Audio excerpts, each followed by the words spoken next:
empezar. Muy buenas tardes a todos, mi nombre es Eduardo.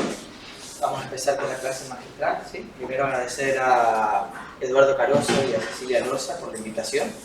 Y muchísimas gracias a todos por el recibimiento, la verdad que muy bien y muy amables todos.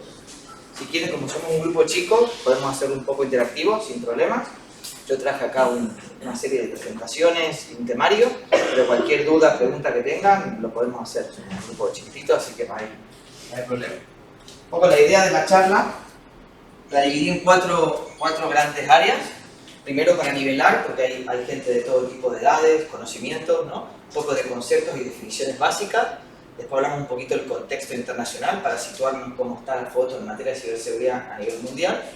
Después entramos en cuál es la tendencia, estado del arte, los principales temas que se están tocando, y al final vamos a intentar arreglar un poco la situación con estrategias para la protección, ¿no? Ver cómo lo podemos arreglar. Buenas noches. Entonces, empezamos con conceptos y definiciones, ¿no? Vamos un poco alto el volumen. El primer concepto y definición importante que tenemos que hacer en temas de ciberseguridad es dividir lo que es IT y OT. No sé si lo conocen, pues la definición es IT son sistemas de información y OT son sistemas de operación. Si lo tuviéramos que definir de una forma muy sencilla, IT trabaja con información, datos, al final, información común y corriente que se almacena en cualquier lugar, y OT es operación, es algo físico, ¿no? Un poco ahí la idea, ahora vemos en el video, es básicamente OT tiene un impacto físico en las personas, mientras que el sistema de información tiene que ver solo con información, datos, pueden ser confidenciales o no, pero al final siempre hablamos de información. Entonces la ciberseguridad podríamos decir que la partimos en dos: sistemas de información, sistemas de operación. Una vez establecida la definición, ¿qué diferencias hay si bajamos un poquito más al detalle? Primer punto es el ciclo de vida, ¿no? Los teléfonos celulares, las computadoras, los servidores se cambian cada 3, 4, 5 años, aproximadamente, 6, 7 como mucho, ¿no? Los sistemas de operación se cambian cada 20. Hay sistemas de operación que tienen 30 años y siguen funcionando, ¿sí? En refinerías, en temas del agua, en petróleo, en temas de energía, en un montón de sectores. Entonces ese es un punto muy importante. Otro punto muy importante tiene que ver con las siglas CIA y AIC. Son los 3 pilares de la ciberseguridad. Hay 3 pilares de ciberseguridad que tienen que ver con confidencialidad, integridad y disponibilidad. Pues ahí están en inglés, ahí escrito, para que lo puedan buscar. Son los 3 pilares sobre los cuales se sustenta la ciberseguridad. La principal diferencia que hay es que en IT, sistemas de información, lo que más importa es la confidencialidad, ¿no? Que el dato no se fugue. Un ejemplo muy claro es si en un banco se fugan los datos de las 10 personas que más plata tienen de todo el banco y se hace público, esas personas se van a enojar y le van a sacar el dinero, ¿no? Y tenemos un impacto. Y estamos hablando siempre de información y confidencialidad. Mientras que si se fuga de esta planta, que esta es una imagen real, todos los ejemplos que voy a dar son reales, una fábrica de papel que tiene sedes en Chile, en Perú y en Brasil. Si se fuga, ¿cuál fue la cantidad de operaciones que hizo ese robot, ¿no? En la última hora, no pasa absolutamente nada, ¿no? Es un dato que no tiene impacto. Pero ¿qué pasa si estos 2 robots que están acá se paran? ¿No? Se para la fábrica y hay un impacto. Entonces esa es la principal. Entonces en IT el orden es, primero es confidencialidad, después integridad. ¿Integridad qué significa? Imagínense que yo cambio el saldo de una cuenta bancaria, ¿no? Claro, es la integridad del dato. Alguien lo alteró que no está autorizado. Sin embargo, en la parte de automatización la integridad importa, pero un poco menos, ¿no? Y la A de disponibilidad, en inglés availability, tiene que ver con la disponibilidad del sistema. Si intentamos entrar al banco desde una aplicación, uso el ejemplo del banco que es el más común, y no va, podemos esperar 5 minutos, ¿no? Nos vamos a quejar, pero al final no pasa nada. Sí, el saldo es correcto y al final puedo entrar. Pero si una máquina de estas para durante 5 minutos, 1 hora o un día, hay un impacto económico, ¿no? Entonces, ese es un tema muy importante. Otro tema muy importante... Adelante. Otro tema... Sí, pasen, no hay problema. Buenas tardes. Otro tema muy importante tiene que ver con las marcas. Cuando trabajamos en ciberseguridad, en sistemas de información, vamos a trabajar con marcas famosas que las conocemos todos, que es Microsoft, Oracle, ¿no? HP y todo lo que conocemos en el mundo tecnológico. Cuando trabajamos con marcas en sistemas de operación, nuestro interlocutor no es el mismo. Es Schneider, es Rockwell, es Siemens, es otro planeta, ¿no? También tenemos protocolos, ¿no? Los protocolos de comunicación en el mundo de sistemas de información, todos son los mismos y se bajan bajo la norma del TCP/IP, ¿no? Mientras que cuando vamos a sistemas de automatización, la forma en que un metro se comunica no tiene nada que ver como lo hace una turbina eólica, como lo hace una bomba de agua. Tienen protocolos e idiomas particulares, ¿no? Y evidentemente normativa. Normativa, lo que vendría a ser las buenas prácticas, no tiene nada que ver. ISO del mundo de sistemas de información, que escuché y comentaban, de 27000, por ejemplo, que es la más común, cuando va a sistemas de operación tienen otras, ¿no? Que no tiene nada que ver, vamos a ver algunas. Entonces esa es una de las primeras definiciones que tenemos que tener claro en el ámbito IT y OT. Bien, y este es un ejemplo real de lo que sería una fábrica de papel, de celulosa, ¿eh? Cómo funciona. Entonces eso es operación, ¿sí? Vamos a pasar al siguiente. Y esto es lo que pasa cuando, ¿no?, un sistema de operación se ve alterado el parámetro de integridad. Esto es una bomba de agua, ¿sí?, evidentemente de una ciudad, que maneja la presión. La presión al final es un dato que va, ¿no? Y manejamos un dato, me lo invento, de 10. Si ese dato yo lo capturo, lo modifico a 100, pasa esto, ¿sí? Explota el tubo. Cuando explota el tubo de uno de los troncales de una ciudad, pasa este tipo de impacto físico, ¿no? Entonces al final, el sistema de operación tiene un impacto físico en las personas, cosa que a nivel de sistemas de información no sucede, ¿no? Otro concepto y definición importante es el tema de Internet, ¿no? Imagino que muchos lo sabrán o no, pero al final de Internet podríamos decir que hay 3 niveles de Internet. El Internet normal, ¿no?, que podría ser un 1, un 2, un 3% de lo que conocemos, de la foto completa, es el Google, ¿no?, y las páginas web que entramos, ¿no?, para comprar. Después tenemos la Deep Web, que la Deep Web tiene que ver con aquellas cosas que Google no puede indexar. O sea, Google no puede sacar un listado y cuando vos lo pones en buscar va a salir como resultado, ¿no? Puede ser algo tan sencillo como una página web con usuario y contraseña y por detrás, ¿no?, tengo, no sé, unos archivos con libros. Entonces esos libros no son indexables porque tengo la página web que me lo impide, ¿no? Eso sería Deep Web. Podría ser un grupo, conocen Telegram, ¿no? Un grupo de Telegram no es indexable por Google. Pero sin embargo tenemos el tema de la Dark Web, que vendría a ser un siguiente nivel donde requiere algún tipo de programa, integración especial, nodos especiales y protocolos donde se intercambia información de todo tipo, ¿no? Y ahí tenemos información. La verdad que en la Dark Web está todo lo que podría ser lo peor del ser humano, ¿no? Se compran órganos, droga, armas, asesinatos, todo lo malo del ser humano lo podemos encontrar en la Dark Web, ¿no? Entonces, estas son definiciones. También podemos alquilar un hacker. Necesitamos hackear a alguien, no hace falta, podemos pagarlo. Incluso está el hacker as a service, ¿no? Como si fuera un Dropbox que pago por uso, bueno, lo mismo. Pagás por horas de uso de un hacker, ¿no? Entonces pagás y podés utilizar a alguien a nivel hacker. Otra definición muy importante, porque después la vamos a ir usando, tiene que ver con la vulnerabilidad 0D. Si no conocen la definición, tiene que ver con vulnerabilidades. Vulnerabilidad es una falla de un sistema la cual no es conocida. O sea, imagínense que yo descubro una falla, la tengo en casa y no la sabe Apple, no la sabe Microsoft, no la sabe nadie, ¿no? O sea, a partir de ahí, esa información que yo tengo, que permite explotar y escuchar mensajes, o leer correos, o hacer lo que sea, ¿no?, ejecutar cualquier cosa, la puedo vender. ¿Dónde la vendería? En la dark web, ¿no? Donde se vendería, ¿no? Ahí lo pondríamos un post, lo venderíamos, cobraríamos un Bitcoin y empieza a esto. Cuando la vulnerabilidad se hace conocida por Apple o Microsoft, Apple y Microsoft lo arreglan, ¿no? Entonces hay un periodo de tiempo que pasa entre que se conoce la vulnerabilidad y se arregla, que pueden ser semanas o meses o años, ¿sí? Entonces este es otro tema. Evidentemente una vulnerabilidad 0D de un sistema que esté mal diseñado significa que cualquiera la podría encontrar. Entonces eso se paga poco, ¿no? Entonces podríamos decir que en Android una vulnerabilidad 0-day se está pagando en torno a los $500, mientras que una vulnerabilidad 0-day en un sistema de Apple, que es mucho más complicado, pero al final todo es hackeable, ¿no?, puede salir más de 100, 200 mil dólares, ¿no? Y acá es donde están los gobiernos y el espionaje, ¿no?, invirtiendo dinero, ¿no? Pero al final el concepto es el mismo, es vulnerabilidad 0-day, es una falla, ¿no? O sea, sí, pero básicamente los hackers cobran exacto, buscando vulnerabilidades. Ese es el hacker bueno. O sea, yo descubro una vulnerabilidad, voy, le aviso a la marca y la marca me paga. Claro.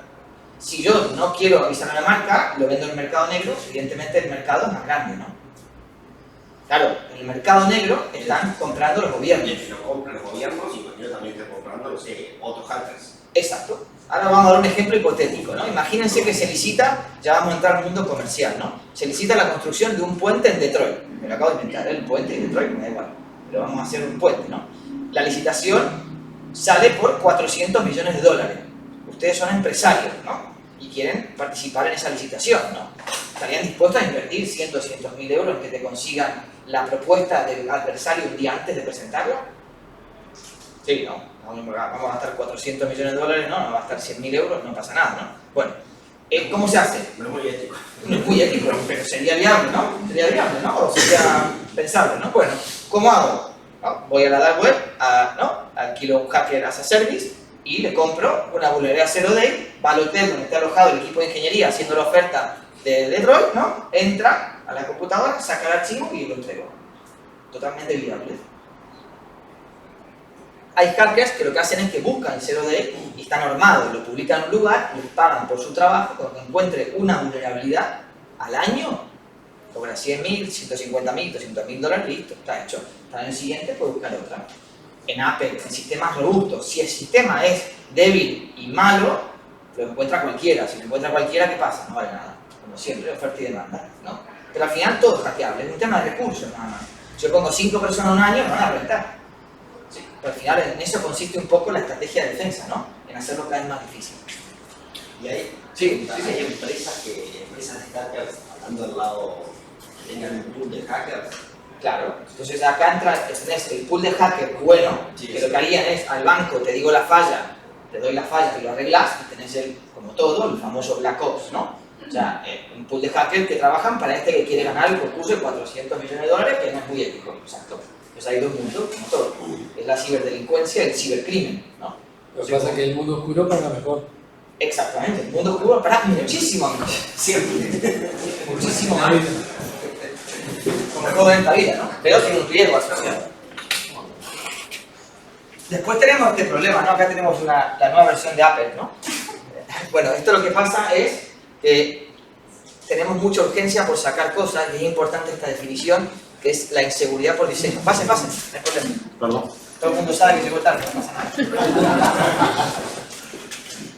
Entonces, no, tenemos el tema de la inseguridad por el diseño. ¿Qué pasa? Cuando diseñamos algo, ya lo diseñamos y no tuvimos en cuenta la ciberseguridad. Entonces ya sale de fábrica mal. Arreglarlo a posteriori, más complicado. Doy un ejemplo no de ciber para que se entienda. Se construye un pozo de agua, un depósito de agua subterráneo, la tapa, todo, y nos olvidamos de poner el cerco, ¿no? El cerco y las cámaras, ¿no? Entonces entra y te roban los paneles fotovoltaicos, ¿no? Y no va la bomba de agua, ¿no? Algo sencillo, ¿no?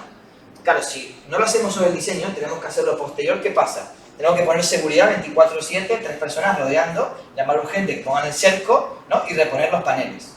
Me salió más caro que si lo hubiera hecho al principio y cuando estaba haciendo el pozo ya ponía el cerco. Sencillo, ¿no? Bueno, de esto mismo pasa en tecnología. Si hacemos las pruebas necesarias, antes de sacar una aplicación en el teléfono móvil y lo validamos con alguien de ciberseguridad, me va a decir las fallas, por lo tanto el famoso 0-day va a ser más difícil de encontrar. Si yo tengo la urgencia, saco la aplicación rápida porque me interesa llegar al mercado, no tuve en cuenta esto, bueno, después lo vas a poder arreglar, más el problema, más la falla, más todo lo que implica, ¿no? ¿Sí? Entonces, ¿qué pasa? Vamos a ver otra cosita. Shodan. ¿Qué es Shodan? No sé si lo conocen. Es el Google de los sistemas de automatización. Si yo quiero buscar una bomba de agua, no tengo que ir a mano. Voy a un buscador, se llama Shodan. Lo puede entrar cualquiera, si pagan una cuotita ridícula, tenés más accesos. Y ahí buscas, quiero bombas de agua en Chile, quiero una bomba de agua en el país que sea, y te aparece esto. Bueno, encontré tanto. Acá yo hice una prueba en el aeropuerto, sencillita. No entré con bombas de agua, evidentemente, vamos a entrar con una webcam, ¿no? Es algo normal. Aquí hay una webcam, bomba de agua, lo que sea, está todo conectado. La gente interconecta todo a internet. Acá sacamos, pusimos la primera webcam, me salen 129.000 webcams conectadas a internet, ¿no? Si agarro una de estas y le doy clic, ¿no? En este caso elegí una coreana, ¿no? Porque no tuviéramos problemas con el tema de idiomas y me buscan, ¿sí? Entonces, y llegamos al portal web de la cámara web de la coreana. Esto mismo lo pueden replicar para cualquier cosa. Hay hornos de panadería, bombas de agua, sistemas eólicos, de presión, lo que se les ocurra. Es un tema de tiempo y ganas, nada más. Entonces, si acá buscáramos la cámara esta, el modelo, casi nadie le cambia el usuario y contraseña por defecto, podríamos entrar y verlo, ¿no? O buscamos una vulnerabilidad de la cámara. No hace falta saber el password, puedo buscar una vulnerabilidad, la aprovecho y ya está, ¿no? Este es otro ejemplo y un concepto muy importante. Entonces cerramos esto, vamos a ir al contexto internacional, ¿no? Al final, ¿qué está pasando? Que la frontera, el concepto de frontera en el ámbito físico lo tenemos muy claro, países, fronteras, ¿no? Pasaporte, inmigración, pero el ámbito digital no existe, ¿no? No hay una frontera. Yo puedo estar acá ahora físicamente, de esta wifi salto a Mallorca, de Mallorca a México, México a Corea, y de Corea lo que sea. Entonces, cuando dicen que los ciberataques vienen de China y Rusia, es relativo, ¿no? Sí, el último salto es China y Rusia, pero puede venir de cualquier parte. El concepto de frontera no existe. Y este es un gran problema, ¿sí? Este es el principal problema, uno de los problemas que hay. No hay el concepto de frontera, ¿sí? Que sí que estamos acostumbrados en el ámbito físico, ¿no? No existe el concepto de identidad, ¿no? Me conocen a mí, yo lo conozco a usted, nos estamos viendo, pasaporte, DNI, huella, y valido que la persona es correcta. En el ámbito digital, que tengas un LinkedIn, un Facebook, un Instagram y un email, yo tengo 18, ¿entendés? No pasa nada, ¿entendés? No es bien ser una persona, ¿no? Puedes tener conexiones, puedes tener toda una vida paralela digital, no te da identidad, pero nos creemos que esa persona existe. Si tiene un LinkedIn, tiene un Instagram, tiene un email, me escribe, tiene un chat, tiene un WhatsApp, tiene una foto, una cara, gol, ¿no? Bueno, no, puede ser que no. Y este es un problema. Nosotros los que estamos en esta sala, el concepto de identidad lo tenemos claro, pero un nene de 9 años cree que está chateando con Justin Timberlake, ¿no? Y no, entiende que no. Bueno, claro, esto hay que tenerlo muy claro, ¿no? Y es un problema que existe, ¿no? Creemos que el concepto de identidad en el ámbito digital está solucionado y no está solucionado, ¿no? ¿Y qué otro problema tenemos, no? Tenemos, cuando nos preguntábamos en el 2005, ¿no? En una plaza era así, en el 2013 estaba lleno de celulares, y en el 2022 ya, ¿no? Todo con estas cámaras de realidad virtual. Y esta es una noticia de hace unos días, que ya, para que vean por dónde va la foto, se invirtieron $500 millones en ladrillo del metaverso. O sea, la gente está comprando terrenos, haciendo construcciones en este mundo virtual denominado metaverso, y la inversión de este año fue de 500 millones. O sea, ven hacia dónde vamos, ¿no? Con el tema de la... ¿En qué? Espacios, terrenos virtuales dentro del metaverso, que el metaverso evidentemente es un mundo paralelo totalmente digital, de realidad virtual. Esto está pasando, ¿eh? ¿Qué es lo que te da? Sí, cuesta entenderlo, pero en la realidad.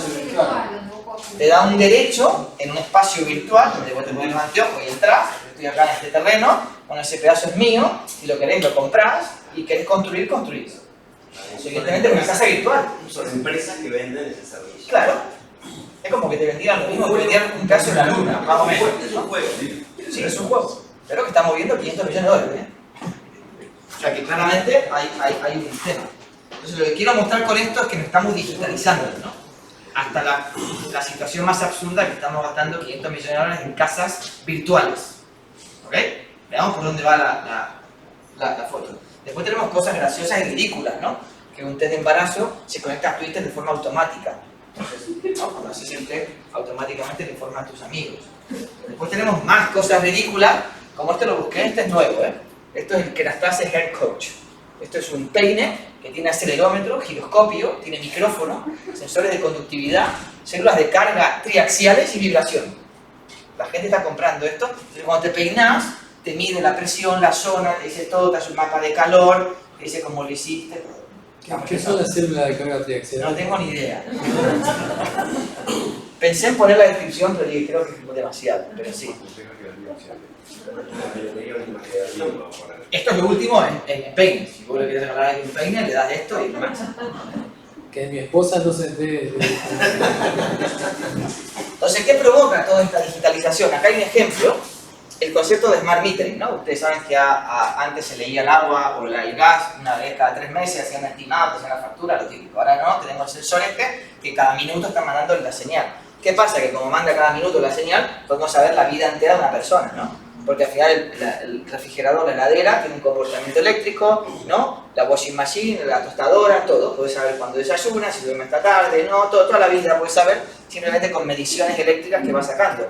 Y esto, ¿quién te iba a decir que ibas a saber cuándo te despertás? O tu actividad, la eléctrica tiene ese dato. Y ese dato lo puede vender, ¿no? Si me no tiene tostadora, no le gustan las tostadas, ¿no? No le vendas manteca. Bueno, todos estos datos se empiezan a intercambiar, ¿no? Esta es las consecuencias de la digitalización. ¿Y qué pasa? Si ahora entramos en el mundo privado de las empresas, ¿qué pasa? Todas las empresas quieren sacar primero el producto, ¿no? Todo el mundo está pensando qué producto saco primero para ganar más cuota de mercado, ¿no?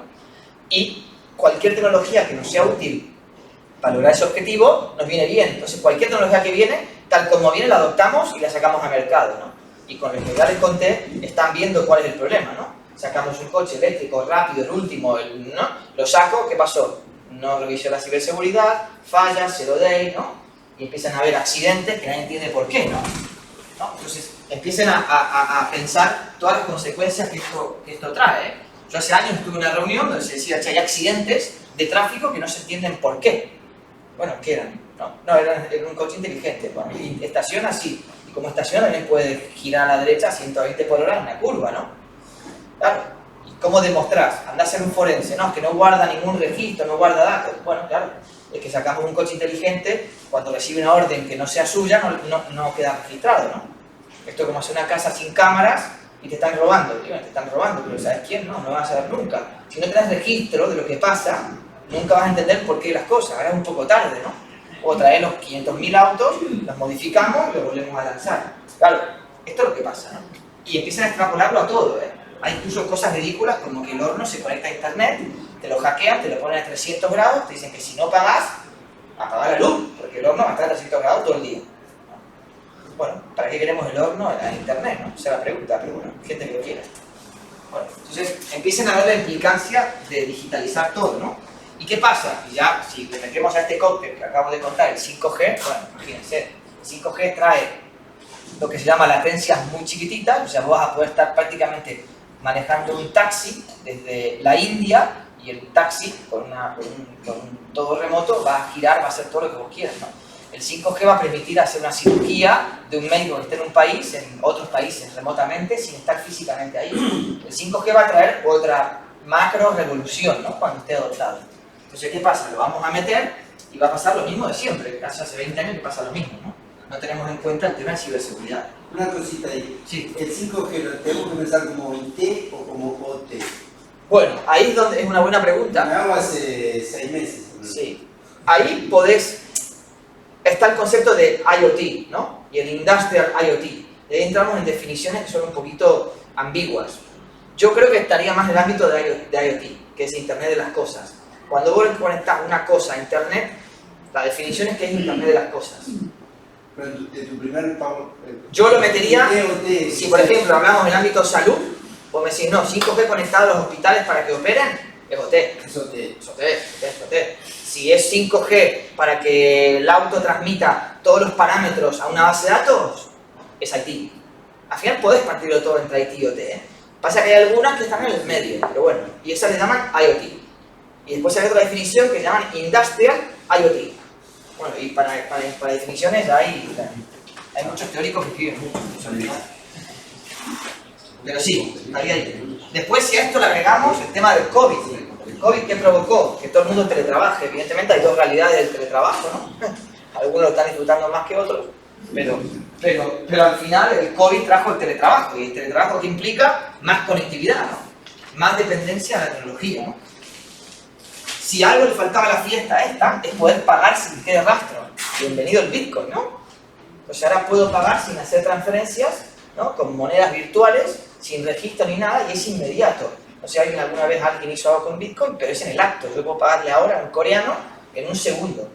Es 100 veces más rápido que un banco tradicional, ¿no? Y el dinero al final le llega al coreano y lo cambia a euros, hay cajeros, hay de todo, puede comprar cualquier cosa, y como imaginarán, todo lo que es la DIP y la DARK va todo con Bitcoin, ¿no? Todo es Bitcoin. Entonces estamos viendo, ¿no? Por dónde va la película, un poco, ¿no? Entonces, ¿qué pasa? Si a esto lo agregamos a la ciberdelincuencia, ¿cuál sería el ROI, ¿no? Famoso ser ciberdelincuente con todo lo que conté, ¿qué pasa? Yo puedo estar acá, salto en 5 países, lanzo un ataque, hasta que los 5 jueces pidan las órdenes, vean, se contesten, tal, pasaron 15 años, un juez murió, ¿no? Ya está, o sea, es imposible que me enganchen, porque no hay frontera, ¿no?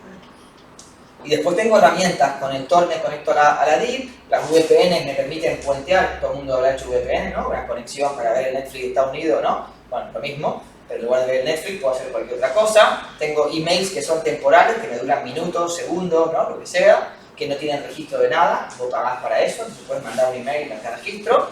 Tengo el Bitcoin para poder transferir dinero sin mayor inconveniente para cualquier tipo de servicio que necesite, ¿no? Desde hacker, órganos, lo que sea, ¿no? le agregamos los proxy, que es otra forma de salto, y tenés evidentemente que no te detectan los browsers. Estos son unas 5 o 6 tipos de herramientas, pero tenemos otras 70 más, ¿no? Entonces, ¿cuál es el riesgo de un ciberdelincuente? Muy bajo, muy bajo, ¿no? Entonces, con muy poco dinero puede obtener un beneficio descomunal. Entonces, la pregunta es, ¿va a haber más ciberdelincuencia? ¿No? Porque ninguno de los problemas que estuvimos hablando hasta ahora están en vías de arreglarse, ¿no? La identidad, las fronteras, todo esto no hablamos. O sea, no hay ninguna solución. ¿Sí? Entonces, ahora vamos a entrar a lo que es el estado del arte de la ciberseguridad. ¿Alguna pregunta, algo más que quieran ver? Ahora giramos un poquito la conversación hacia otro ámbito. ¿Sí? Entonces, si tuviéramos que, cada año hay que ver los temas de ciberseguridad que son más llamativos, ¿no? Este sería el año actual. ¿Cuáles serían los principales temas? Entonces, ¿qué pasa? La amenaza es creciente y se expande la superficie de ataque. ¿Qué es la superficie de ataque? Es todo lo que yo puedo atacar. Con todo el mundo en COVID, tengo ahora todos los portátiles de la gente para atacar. Todo el mundo conectando los sistemas, coches, ¿no? Entonces, todo el mundo se conecta más, todo el mundo depende de la tecnología. ¿Qué pasa? Se me expande mi superficie de ataque. Antes, hace 30 años, podía atacar, no sé, a la universidad y 4 cosas, y ahora todo el mundo. De cualquier parte, sin frontera, con identidad. Entonces, esto es un problema, ¿no?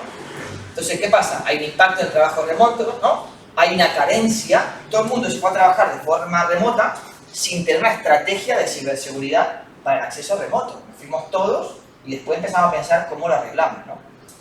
¿Qué pasa con el IoT que comentábamos? Que cada vez se conecta todo.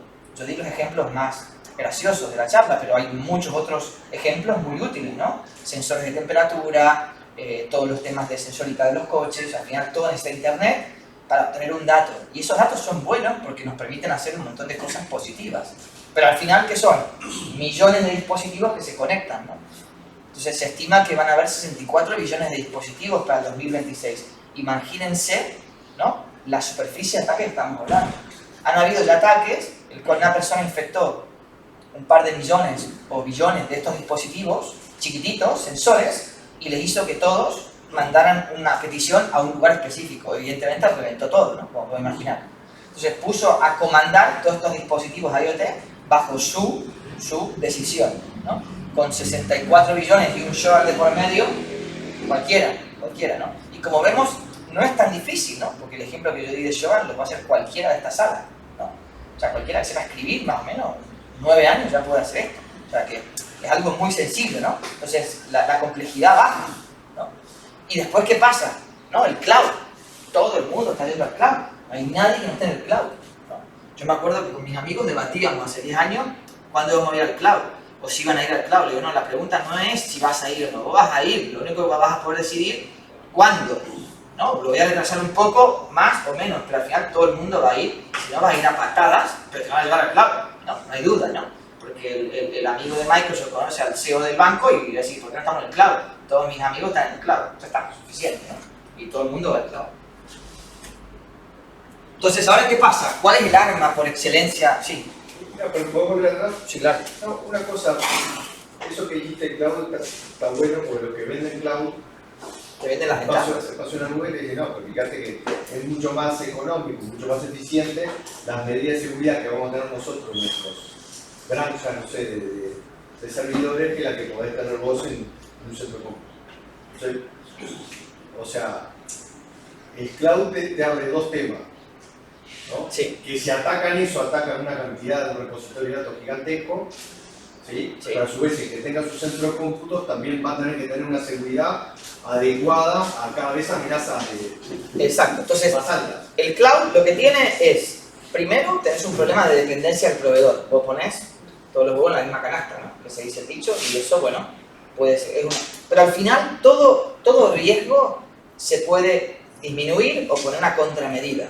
Entonces, el cloud tiene el problema ese del proveedor único y el hecho de que, en realidad es mentira, ellos no implementan ciberseguridad. Ellos te dan las posibilidades y las opciones para que vos lo configures. Pero hay que desplegar la ciberseguridad igual que en un centro de cómputo local.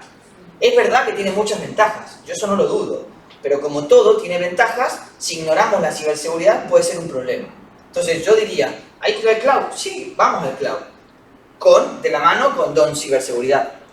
Ese es el único tema. Porque al final el riesgo existe en todos lados. Centros de cómputos, físico en esta universidad, si lo aislás y no lo conectás al cloud, vas a tener un riesgo igual, ¿no? Y lo mismo va a tener el cloud. Al final el riesgo existe en todas partes.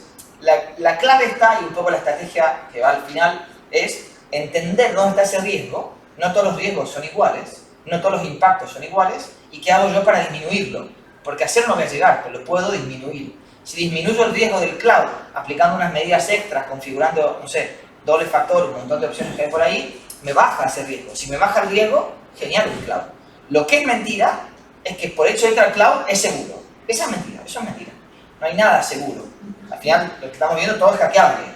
Ahora, tampoco es el fin del mundo. Todo se puede arreglar o podemos disminuir ese riesgo. Ese sería el mensaje. Pero ir al cloud no es malo. Lo que es malo es ir inconscientemente al cloud. Ese es el problema, ¿no? Pero prácticamente cualquier cosa inconsciente que hagamos va a ser mala.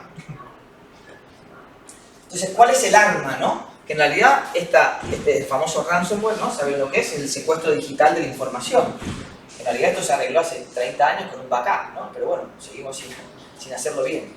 Claramente, entonces, ¿qué pasa? El ransomware al final lo que está haciendo agarra la información y la cifra, ¿no? La vuelve ilegible, y si no pagas, no te la dejan ver. El tema es que esta gente es profesional, si vos les pagaste, lo dejan ver, porque ellos quieren que te sientas bien. Incluso te sentías hasta ahí, che, les pagué y funcionó, me dieron la clave, ¿no? Qué buena onda, ¿no? Es así. Y además para pagar, como vieron, tenemos el Bitcoin, ya vieron toda la película, ¿no? Entonces, y ustedes saben más o menos una campaña de ransomware, real es agarrar miles de emails, que están todos por ahí en internet, mando email a todo el mundo, el que hace clic, pum, cifro y pago. Algunas de las campañas de ransomware se imagina más o menos, porque el wallet, si saben del Bitcoin, donde vos pagás, vos podés saber cuánta plata tiene. No sabes quién es el dueño, pero sabes cuánta plata hay en ese wallet. Eso se puede saber, ¿no? ¿Cuánto puede haber ganado una de las campañas así, normalitas, no te digo las mejores, ¿eh? Una campaña que requiere de 3 personas, trabajando un par de meses. Millones. Puede levantar 30, 40, 100, 200 millones sin problema. Con un costo de, ¿qué puede ser? 20.000 euros. Entonces, ese es el tema, ¿no? ¿Y cuál es tu superficie? Todo el mundo. Yo tengo ejemplos, ¿no? Que le pasó a mi padre en una farmacia en un pueblo de 2x2, le cifraron la farmacia y no podía ticar, y la deuda que le fiaba a todo el pueblo estaba en ese vaciato. No, decir que suerte que tenía un pendrive, pero de milagro que había sacado la base de comer, y que pasó una semana, ¿no? Las ventas a la semana, y lo que le fiaste, o te acordás de memoria, o chao. Entonces, eso pagás. Yo te voy a decir que no pagues, evidentemente, no voy a decir que yo pague, no pagues, ¿no? Bueno, pero pongan ese ejemplo, y hubo un ejemplo muy grande hace poco, ¿no? Que salió en Estados Unidos, que bloquearon unos tubos de petróleo que conectaban y dejaron a Estados Unidos sin petróleo. Fue eso. Entonces, hay gente que, ¿qué pasa? Este es el famoso dicho, ¿no? Si se ve el fuego, si hay fuego, que no se vea el humo. Entonces, cuando hay un fuego en una empresa, la idea es que no se vea el humo, ¿no? Que nadie se entere, lo dejemos acá. Pero es difícil hoy con las redes sociales, ¿no? Pero igualmente, lo que usted ve en las noticias va a ser la 10ª parte o la 20ª parte de lo que sucede en la realidad, ¿no? Todo el mundo tiene problemas, ¿no? Entonces, el ransomware está siendo como el arma elegida, ¿no? Por los atacantes, con un gran impacto, no solamente en fuga de información, sino un impacto económico, ¿no? Porque atacan el OT y el IT, ¿no? Las técnicas van aumentando, se van haciendo cada vez mejores, y la parte que defiende siempre va por detrás, ¿no? Evidentemente aumenta el nivel de extorsión, ¿sí? Y el vector de entradas, que sería la forma en que nos atacan, sigue siendo la misma, que es el phishing, es un email, al final, ¿no? Yo leía un libro a mí me gusta leer un poco lo que se viene al futuro, ¿no? Un delirante que hablaba de las futuras amenazas que hay, ¿no? Y decía que una de las futuras amenazas, que evidentemente no sé si va a ser verdad o no, es una persona que está ligando, dice que hay un dron, ¿no? Va a agarrar a un nene en una plaza y lo va a levantar 25 metros. Y le va a escribir al padre, si digo, pagás unos bitcoins, nos suelto al nene. No, pero si nos va a pensar, esto es totalmente posible, ¿no? Cuando haya drones de transporte. Bueno, entonces, ¿qué va a haber? Otros drones que van a atacar, ¿no? Bueno, me atacan, lo suelto al nene. Bueno, ¿qué pasa? Vamos a ir todos con, no sé, con un sistema, bueno, emitiendo rayos para que los drones no se acerquen. ¿Qué sé yo? No sé qué va a pensar. Pero bueno. Vamos a poner piedras a los nenes en la espalda. Claro, ponemos piedras que van caminando con plomo, ¿no? Para que no entre con el dron. Pero bueno, es cuestión de imaginarse, y los malos siempre tienen más imaginación y más técnicas, ¿no? Pero al final, la tecnología, 5G, dron, da posibilidades, ¿no? A otras cosas. Hablaban el otro día en un artículo del famoso Apple, El llaverito este de Apple que lo ponéis, ¿sabes? Están las cosas, lo están usando para secuestrar, para seguir a las personas, ¿no? Un llaverito chiquitito lo meten en el bolso, ¿no? 78 cosas en el bolso que saben lo que tenés ahí, ¿no? Y saben todos tus movimientos, ¿no? Bueno, al final, lamentablemente, toda tecnología tiene su parte mala, ¿no? Como todo. Pero bueno, al final el vector de entrada a día de hoy sigue siendo el phishing, siguen siendo los emails. Increíblemente no cambió la técnica de entrada, evidentemente más sofisticados, ¿no? Y después te pasa como el SIM hijacking, ¿no? Que al final se hacen pasar a estos centros estos call centers por una persona que no es, y hacen cosas en la SIM y vos no tenés nada que ver, pero bueno, entonces estuvieron llamando al call center, ¿no? Es otra forma de hackear, que también va en aumento, ¿no? Después, ¿qué tenemos acá? Tenemos el otro tema que está pegando fuerte este año, es el tema de las amenazas contra las infraestructuras críticas, que es el objetivo de la charla, ¿no? Contra cualquier sistema de control industrial significa algo que tenga un impacto físico, ¿no? Entonces, este es el problema de la convergencia. Lo que pasa es que conectamos el mundo IT con el OT en la misma red de todos lados, claro, y heredamos todos los problemas, ¿no? Y no se olviden que uno tiene 30 años de antigüedad, otro tiene 5 y todo lo que hablamos, ¿no? Entonces, el año pasado estuve en una feria en Estados Unidos y ahora el concepto de automatización cambió. Entendemos la automatización como algo que yo te doy órdenes y la máquina obedece, ¿no? Te digo, junta esta bolsa y movela, bueno, listo, dame las coordenadas y lo hago. Eso cambió, ya no es más así. Ahora los robots van por objetivos. Entonces yo a este robot le digo, hey, cualquier ficha que venga acá, sacala. Y él decide cómo lo hace. Antes estamos acostumbrados a decirle, no, mira, hace esto, tal. No. Yo le digo a este robot, como ven acá, son fichitas de casino que le van tirando, y hay 2 brazos, y le decimos que no pase ninguna. Y él hace como quiere. Vos no le puedes decir qué brazo, cómo, cuándo la barra, nada. Vos le decís que no pase ninguna ficha, y él se encarga. ¿Qué pasó? Que no lo grabé en video porque lo hicimos, ¿no? Le pusimos una ficha al lado de la otra, pegada. Entonces él con cámaras, claro, no veía una ficha, veía 2, no supo qué hacer, se trabó, le dijo al otro brazo, tal, y pasó. Las 2 fichas pasaron, ¿no? Bueno, este es el problema, ¿no? Entonces, pero estamos yendo a este mundo de automatización, que esto lo hace más complejo arreglarlo, ¿no? Porque le estamos dando una tarea y el robot toma decisiones por sí solo, ¿sí? Distinto al concepto de automatización como el ejemplo que mostré de la válvula, que yo le doy la presión 10, le doy 100 y explota. Bueno, pero es mecánico, es directo, ¿no? Acá no, acá estamos yendo a otro tipo, ¿no? Los coches inteligentes pasa lo mismo al final, ¿no? Vos le decís, mirá, según la señal que leas, adaptate, y él decide, ¿no? Cómo frena, bueno, estas cosas son así, ¿no? Entonces, la automatización está evolucionando. Otro tema muy importante es el factor de autenticación. Seguimos dependiendo de la contraseña y creemos que la contraseña es como si sos vos. La contraseña ya está por todos lados, totalmente pirateada, la tiene todo el mundo, ¿no? Y tenemos 78 contraseñas escritas en el papel. Entonces, eso no existe más, es un problema y hay que arreglarlo con el multifactor. Hay que tener otro tipo de forma de validar, ¿no? Algo que tengas, que sepas, tarjeta, dedo, ojo, no sé, pelo, lo que sea, pero hay que poner algo, ¿no? Porque claramente la contraseña no sirve. El tema de costes, al final todo el mundo quiere optimizar costes, cuando optimizas costes recortás y en ese recorte cae la ciberseguridad, con el problema que tiene, ¿no? Y después tenemos el tema de la resiliencia y la continuidad de negocio, ¿no? Nadie está pensando cuál es el impacto de, si recortamos, no protegemos las bombas de agua, pero ¿qué pasa si, ¿no? Modifico la presión y dejo media ciudad sin agua, ¿no? Bueno, el tema de resiliencia y continuidad de negocio no lo estamos teniendo en cuenta.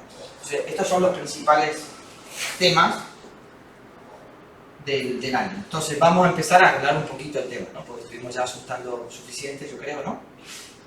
Entonces va a haber un video que es un poco largo, pero lo voy a cortar. Pero quiero que se queden con el concepto de cómo sería todo lo que hablamos con un ataque completo. Este video lo pueden buscar en internet, pero por lo menos dediquémosle 3 minutos. ¿Okay? A ver.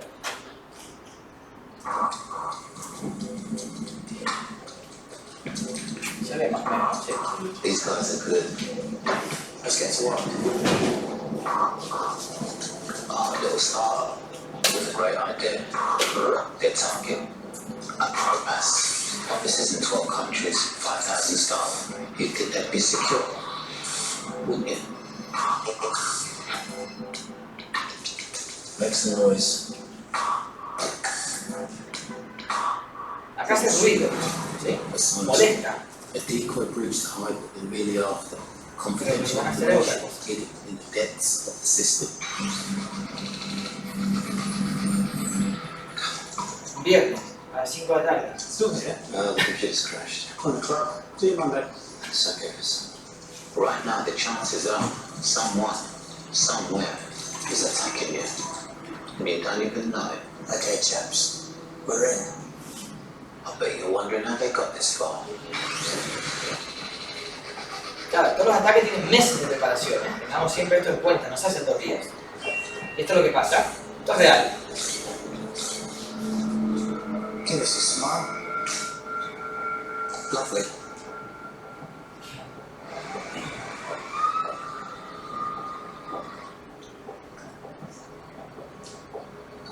She's ill.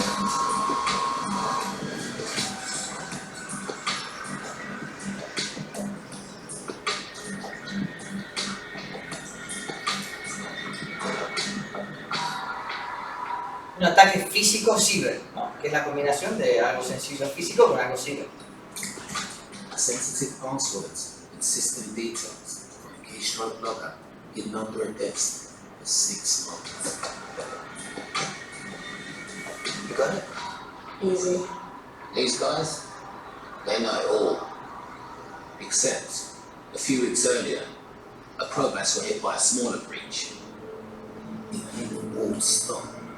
They couldn't run. So they brought in the experts. It's never just an IT issue. They carried out cybersecurity training from boardroom to basement, identifying what was critical to the business. Threat and intelligence monitoring. They planned a cyber incident response and brought in their own ethical hackers to test the systems and make honeypots to track the attackers. They reviewed the whole business from New York to Tokyo and devised a game plan for any breach. Make some noise. We're in. It's a denial of service attack. We're just monitoring the situation. Have they got into the accounts? Someone else bangs on the windows, so were you? Hiding in the cellar. Go on to us. Outside locker. Is it working? I don't know. Well, I need to know, Gil. Is it working? Need to launch your work.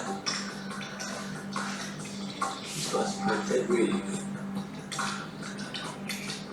They're blocking us. They're blocking us! Try again! Swear to it.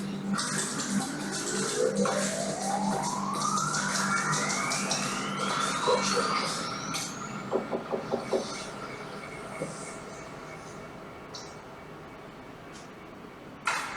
Good. I'm not good enough. You're okay. Traffic's blocked.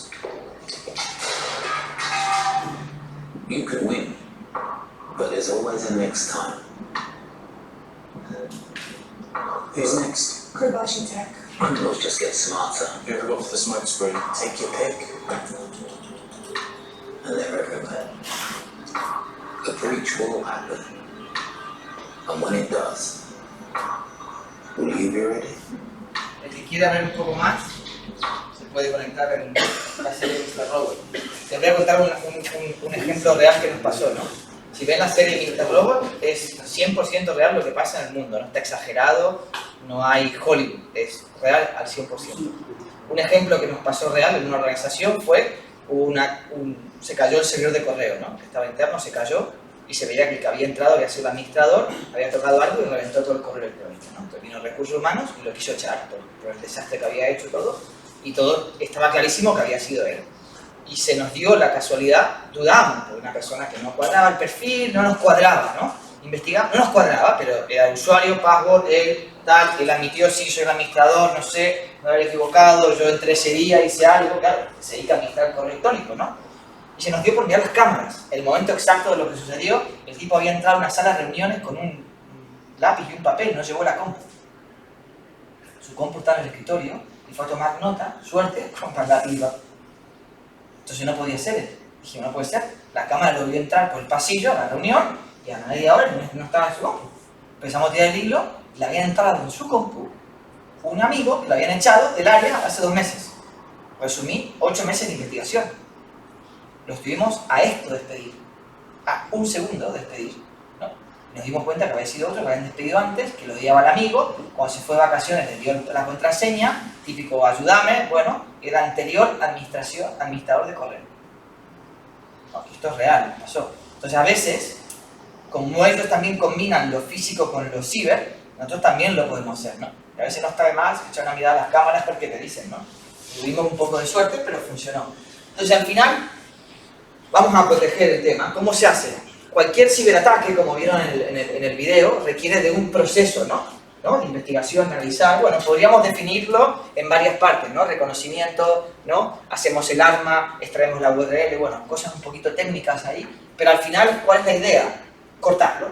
Si yo en alguna parte del proceso lo corto, el ciberataque muere, ¿no? Ahí en el video lo cortaron al final, ya cuando estaba ahí en la conexión límite. Pues lo podrían haber cortado antes. Cuanto antes lo cortemos, menos riesgo y más barato, ¿no?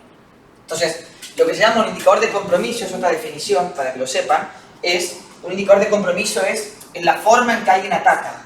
Entonces, puedo identificar que si tengo estos parámetros en mi red, significa que estoy comprometido, o sea, que alguien me entró y me hizo algo, ¿no? Y a partir de eso puedo ir para atrás. Entonces, hay un intercambio entre empresas y profesionales de los indicadores de compromiso. Estos se intercambian, nos los pasamos. Entonces, cuando un banco o una empresa sufre un ataque, lo primero que les pedí a tu compañero es, ¿tenés el IOC? ¿El IOC? Sí, mira, te lo paso, pum. Es una forma de identificar el ataque. Yo no sé quién fue, pero tengo un parámetro, un patrón que me lo da. Voy, lo pongo en mi organización, uy, veo que tengo matching, ¿no? Si tengo matching es que tengo algo, ¿no? Y ahí empezamos a investigar. Entonces, al final, un objetivo es cortarlo. Cualquier parte del proceso, si lo corto, se corta el ciberataque, ¿sí? Ese es un punto muy importante en la defensa. Otro punto muy importante en la defensa es que la información sin tratamiento es ruido. O sea, yo tener muchísimos datos de todo lo que pasa en la red, si no lo puedo interpretar, es porquería, es ruido. Sí, tengo mucha información, sé lo que pasa, todo, pero al final no me sirve de nada, ¿no? Necesito información de calidad. Y lamentablemente la información de calidad requiere de un proceso, de un análisis, ¿no? De un tratamiento. No me sirve a mí que me avisen cada vez que abren la puerta. Y pueden ser 28 personas. Necesito que me avisen cuando ve la puerta a las 6 de la mañana, cuando las cámaras de afuera no vieron nada. Alguien me entró. Bueno, eso requiere de esfuerzo, ¿sí? Y eso no es barato. Poner un sensor en la puerta es barato. Pero interpretarlo no es barato, ¿sí? Ese es otro punto muy importante. Y después siempre tenemos, y acá me voy a poner un poco más agnóstico, tenemos dos tipos de estrategias siempre, ¿no? Puedo ser un Terminator, una bestia humana física killer total, o puedo, ¿no? Jugar con un poco más de técnica, ¿no? O también puedo levantar un muro a lo bestia, ¿no? Y esta es mi seguridad, o puedo tener una estrategia, puedo tener un arte, ¿no? De la guerra. Bueno, y acá es donde cambiamos. A mí personalmente me gusta más este concepto, ¿no? Algo que es un campo invisible, que no lo ves hasta que lo atacás, ¿no? No me gusta el concepto de Terminator, o de muro, o de cosa gigante, ¿no? Entonces, al final, podríamos decir que si vamos a definir nuestra estrategia de protección, tiene que estar basada primero en la resiliencia, ¿no? El concepto de esta resiliencia, que es muy amplio, básicamente es, al final, si me van a dar, tengo que ser capaz de recuperarme rápido, ¿no? Punto número 1. Si rompen un proceso crítico de una organización, el transporte del agua, la generación de energía, tengo que recuperarlo. Ese es el punto número 1. Para mí la resiliencia es lo clave, ¿no? Estamos hablando de infraestructuras críticas, no nos olvidemos. Segundo punto, tengo que aplicar inteligencia, porque a lo bestia, a lo Terminator, lo más probable es que no vayamos bien, ¿sí? Entonces, punto número 1, inteligencia. Inteligencia significa analizar datos, tratarlos, sistemas de visualización, BI, analistas, que el analista tiene que ser bueno, ¿no? No puse una analista que haga clic estilo Homero Simpson, tiene que ser alguien, ¿no? Que piense, que estudie, que esté en la última, que interprete el dato, ¿no? Intercambiar los IOC que hablamos, ¿no? Todo esto, entender por dónde va la foto. Tercer punto, tengo que tener expertise, ¿no? Hay unos ejemplos de expertise, ¿no? Bueno, tiene que haber expertise, necesito gente que sepa lo que está haciendo, no me sirve cualquier persona. Tengo que ser capaz de prever, de tener datos y si algo está yendo mal, algo está pasando por acá. Como vimos, cuanto antes detecte yo, ¿no?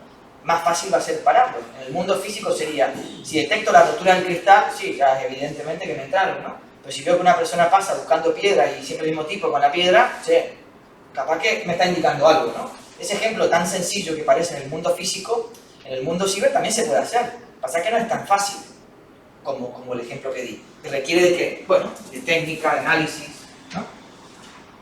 Y después hay un tema de confianza. Al final, la ciberseguridad no deja de ser como el portero de tu casa. ¿Vos confías en qué? no vas a llegar a un acuerdo con los malos para que te roben cuando te vas de vacaciones, ¿no? Bueno, hay un tema de confianza, eso es una realidad. La ciberseguridad tiene un pilar de la confianza como un médico, como un piloto. Al final vos estás confiando, ¿no? Y para mí esos tienen que ser los pilares de la estrategia, ¿no? Entonces, si pusiéramos, la confianza es el centro, ¿no?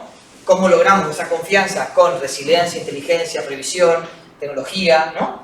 Y al final, ¿qué otorgamos? Tranquilidad a esa organización, decir, mira, no voy a evitar que te hackeen, pero sí que estás en buenas manos y si sucede, te voy a recuperar y estoy aplicando toda esta estrategia, ¿no?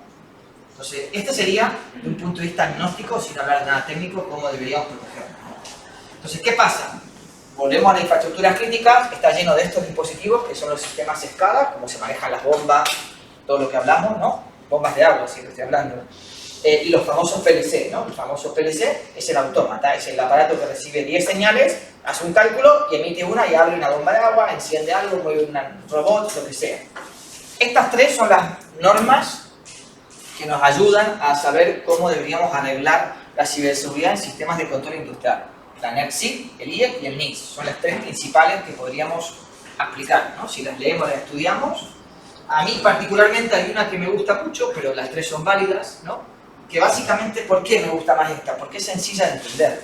Y todo el mundo que está en esta sala lo va a entender. Al final hay que hacer acciones en 5 pilares, ¿sí? Uno es identificar, saber lo que tengo. Hay empresas que no saben la cantidad de cosas que tienen. Punto número 1. Si no identifico todo lo que tengo que proteger, apaga y vámonos, ¿no? Segundo punto, tengo que proteger. Tengo que poner herramientas que, como hizo el chico, cortó la conexión, ¿no? Que protejan. Tengo que tener otras herramientas que me permitan detectar, ¿no? Cuando un tipo pasa con la piedra, ¿no? Antes de reventarme la piedra. Tengo que, evidentemente, detectar la rotura del cristal. Y tengo que saber responder. Si me revientan la ventana, ¿qué hacer, no? ¿Qué es lo importante de todo el edificio? Esto, bueno, lo saco, lo pongo, ¿no? Doy ejemplos físicos para que se entienda, ¿no? Y después tengo que recuperarme. Tengo que tener una ventana cerca, si es algo muy crítico, y pongo una plancha de madera, por lo menos, ¿no? Hasta que venga del vidrio y lo cambie. Bueno, eso es una buena estrategia. Si invertimos mucho en recuperarnos y no detectamos, mal. Si todo va a detectar y no respondemos, mal. Si todo va a proteger y a sensores de los vidrios, mal. Entonces, ¿cuál es la clave?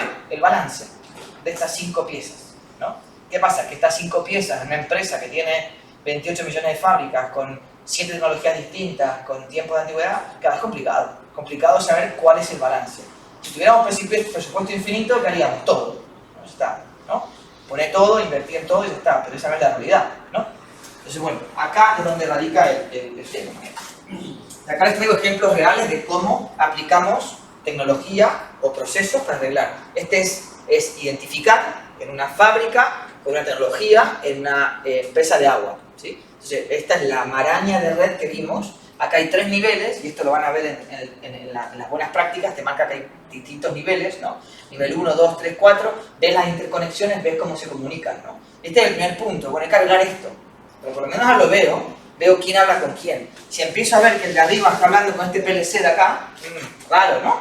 No debería. El 4 tiene que hablar con el 3, el 3 con el 2, el 2 con el 1. Si veo una raya rara, me voy a preocupar. Bueno, este es el primer punto, un ejemplo real de una empresa de agua. ¿Qué pasa? Esto es una minera gigante, una de las más grandes de Latinoamérica. Cuando analizamos la red, nos sale que tenemos que poner 140 aparatos. Es inviable poner 140 aparatos en minería a 5.000 metros de altura. Entonces, claro, hay un tema de saber identificar. ¿Cómo arreglamos esto? ¿Qué tecnología usamos? La tecnología que usamos antes no nos va a servir, porque eran bombas de agua, esto es una minera. Claro, no es tan sencillo, ¿no? Hay que pensarlo, ver cómo lo arreglamos. Usamos todo en virtual, hacemos físico, nube, no nube, ¿no? Bueno, en arquitectura, bueno, se empieza a complicar, pero bueno, son desafíos que hay que ir abordando, ¿no? Este es otro ejemplo, ¿no? De una eléctrica. Miren lo que es esto, una locura. Miles y miles de dispositivos interconectados. Miren esos 3 que están ahí. Ah, está clarísimo, esos 3 hay que arreglarlos, hay que protegerlos, ¿no? Porque esos 3 hablan con medio planeta. Bueno, entonces ya tenemos claro que esos 3 dispositivos que están ahí, y acá claramente tenemos un problema, ¿no? A la derecha, porque eso es imposible de arreglar, ¿no? Bueno, son ejemplos reales, y acá es donde viene el famoso fine tuning, ¿no?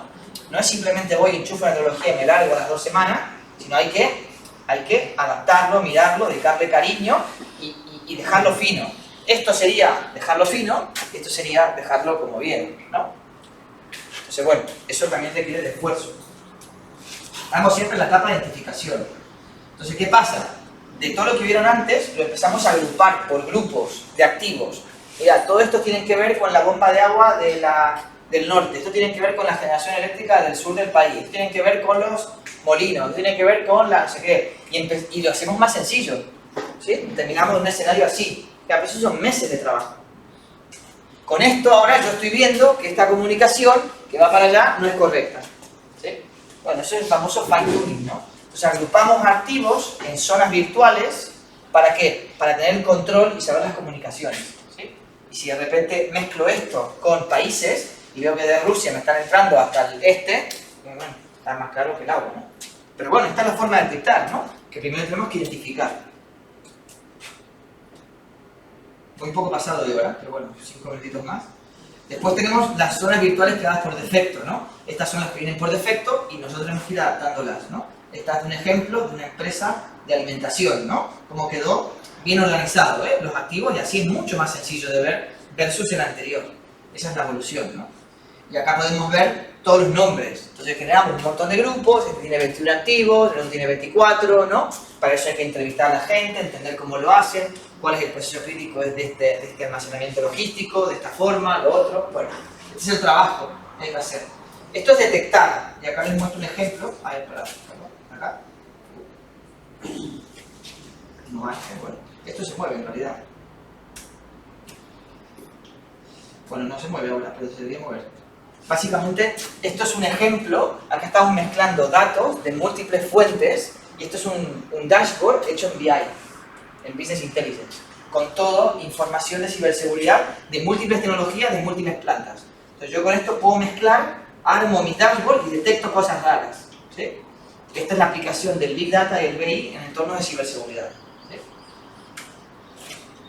Acá estamos detectando, ¿no? Esto es una fábrica de papel que detectamos un malware en toda esa maraña, ¿no? Detectamos un malware, lo investigamos y descubrimos que había un asset, que es un activo, que se estaba comunicando con 4.726 IPs fuera de la organización. Pero esto era facilísimo de ver, ¿no? Lo vimos cuando pusimos la tecnología y empezamos a identificar. Claramente teníamos la clave. Bueno, lo empezamos a ver, vimos que estaba comunicando y lo bloqueamos, ¿no? Entonces, una de las claves de la protección, ¿cuál es? Dividir por capas. Si yo divido por capas lo que tengo, ¿no? En niveles 1, 2, 3, 4, soy capaz de entender cómo van los flujos. Entonces ese es el punto número 1, dividir por capas. En cada capa pongo los sensores y puedo estar atento, ¿no? Para ver qué es lo que pasa. Entonces esto es una de las principales medidas. Dividamos por capas. Los sensores todos juntos, los que comandan los sensores todos juntos, el que analiza la información de los sensores en otro lado, y así son los niveles, ¿sí? Entonces generamos lo que se llaman zonas confiables y zonas no confiables. La no confiable sería todo lo del ámbito T que se conecta con el IT, que vimos antes, eso es no confiable. Entonces IT sería no confiable y OT es confiable. Cualquier comunicación entre ambos mundos tiene que estar vigilada, ¿sí? Y acá serían una serie de medidas que podemos proteger. Acá entramos en el ámbito de protección. ¿Cómo protejo? Saco el inventario, detecto anomalías, arreglo el acceso remoto, los USB no se pueden enchufar así como así, hay que pasar el procedimiento, divido las redes, ¿no? Segmento. Estas son todas medidas de protección. No todas son iguales, algunas tienen un alto impacto a nivel de riesgo de implementación, o sea, cuando lo pongo puedo romper, ¿no? Más caro a veces el remedio que la enfermedad, puede pasar, si alguien que lo hace que no sabe, y también el tiempo. Sí, es genial, pero va a tardar un año. Bueno, vas a estar un año vulnerable. Entonces hay que balancear el riesgo de implementar con el tiempo que voy a tardar. Esto es importante y también tenemos que ver el beneficio que me da cada una de esas medidas, ¿no? ¿Qué beneficio me da en función del tiempo? Si me da mucho beneficio, pero va a tardar 12 meses, capaz que no me interese, ¿no? Vamos a intentar hacer siempre lo que me dé mucho beneficio rápido y que el riesgo de implementación sea bajo, ¿sí? Y después para responder y recuperarse hay que ponerse en la piel de que va a pasar un incidente. Se va a romper, va a saltar una tubería, se va a cortar la luz, va a pasar algo. Entonces generemos grupos de trabajo con banderas, según lo que pase, estamos en estado normal, alerta, preemergencia, emergencia, si estamos en emergencia activamos unos protocolos, cómo nos dividimos, necesitamos un grupo de respuesta ante incidentes que tenga todo, desde comunicación, prensa, abogados, recursos humanos, ¿no? Bueno, hagamos todo este trabajo, son años, ¿no? Tengamos un call center, tengamos un equipo especializado en detectar. Esto hay que trabajarlo. Se escriben procedimientos, se nombran personas, se hacen pruebas, se simula y se prepara para cuando llegue el día no sea una improvisación, que se junta el CEO y empieza a crear gritos de cómo arreglamos esto. Claro, no debería ser así. Deberíamos trabajar. Esto es responder y recuperarse de una forma ordenada, ¿no? Ya para ir cerrando, les dejo este ejemplo, si lo quieren buscar. Este es uno de los mejores ejemplos que ganó un premio del 2019, una empresa que se llama Nord Hydro, es de los países nórdicos, sufrió uno de los mayores ciberataques y la forma en que reaccionó con prensa y se recuperó fue bestial. Ganó un premio, imagínense, ¿no? O sea, fue por la parte de recuperación y cómo respondió y cómo trató a los medios y a los empleados, ¿no? El empleado no es que llega a la empresa y dice, uy, está todo cerrado, ¿qué pasó? No. Entonces, la verdad que es un caso de muy buena comunicación y gestión de la crisis, ¿no? Que lo pueden buscar, hay varios informes de eso, ¿no? Y ya para cerrar, tratar de resumir todo esto en cuatro conclusiones es un poco difícil, pero lo vamos a intentar, ¿no? Yo diría que la ciberseguridad es un concepto muy amplio, como vimos, ¿no? Que requiere de una especialización de la subespecialidad. Es un poco como la medicina, ¿no? Al final está el generalista, pero después tenés el que sabe de oído, cerebro, ¿no? Etcétera, etcétera. Con la ciberseguridad es lo mismo, no podemos tratar una oficina de un banco igual que una petrolera. No, sí es ciberseguridad, pero no es lo mismo, ¿no? Entonces, hay subespecialidades. El que es bueno atacando, ¿no? No es bueno defendiendo. El que es bueno haciendo una cosa, entonces hay como 6 o 7 o hasta 10 subespecialidades, ¿no? Entonces entendamos que eso es crítico. La digitalización, tanto a nivel de usuario como nosotros, pero en esta charla lo que nos preocupa es la empresa, al final está avanzando y lo que provoca es que seamos más dependientes. Cuanto más dependemos de la tecnología, ante cualquier impacto en esa tecnología, tenemos un impacto en el negocio, ¿no? Lo que está claro es que la ciberdelincuencia va a seguir en aumento, lo vemos, ¿no? Todos los indicadores que comentamos a simple vista, ¿no? Por lo tanto, el problema de raíz no está en vía de solucionarse. Por lo tanto, yo creo que el trabajo de ciberseguridad hay para un par de generaciones más sin problema, ¿eh? Hijos, nietos, sobrinos pueden venir, que no va a haber ningún inconveniente, ¿eh? O sea que es una buena apuesta seguro, no va a faltar trabajo. Y después la protección, ¿qué pasa? Requiere de un correcto balance, ¿no? De muchas actividades. Entonces, sí, cualquiera te puede proteger, sí, claro. Y cualquier médico te puede decir qué tomar, pero todos queremos a alguien bueno que sepa, ¿no? Bueno, es lo mismo, es exactamente igual. Cualquiera te puede proteger, pero lo va a hacer a su forma y, bueno, requiere de un balance, muchas actividades orientadas y teniendo en cuenta, sobre todo, no tanto la tecnología en la medida, no ir a la cámara, no ir al sensor, sino a la resiliencia del proceso de negocio. No nos olvidemos que estamos en una empresa de agua, de petróleo, alimentación, energía eléctrica. Lo que importa es que de energía eléctrica, que la comida llegue a la casa, ¿no? Que el petróleo fluya. Entonces no es tanto la tecnología. Tenemos que lograr que eso continúe, ¿no? Entonces creo que a veces mucha gente se olvida y nos centramos en la tecnología. Despleguemos la máquina tal, la tecnología X. No, va de esto. ¿Va? Yo me acuerdo que una vez fui a una empresa de agua en particular que trabajamos mucho y podía manipular las bombas de agua de la ciudad durante un mes a mano. Si yo tengo una casera acá, ¿qué te voy a instalar? Da igual que no te vaya ninguna del automatismo. Si vos podés ir a mano, chao, seguí a mano. No, si te pasa algo, puede estar un mes, no hace falta, ya está en el problema. ¿Qué pasa? Que una ciudad gigante, no, que tiene 600 puntos de presión, no puede tener 1200 personas modificando la válvula, no se puede. Entonces, ese sí que tiene un problema, pero el otro no. Entonces, no nos olvidemos que al final tenemos que mirar siempre la resiliencia del proceso de negocios, ¿no? Eso es lo importante. Y por último, agradecer a todos la oportunidad. No sé si hay alguna pregunta, alguna duda.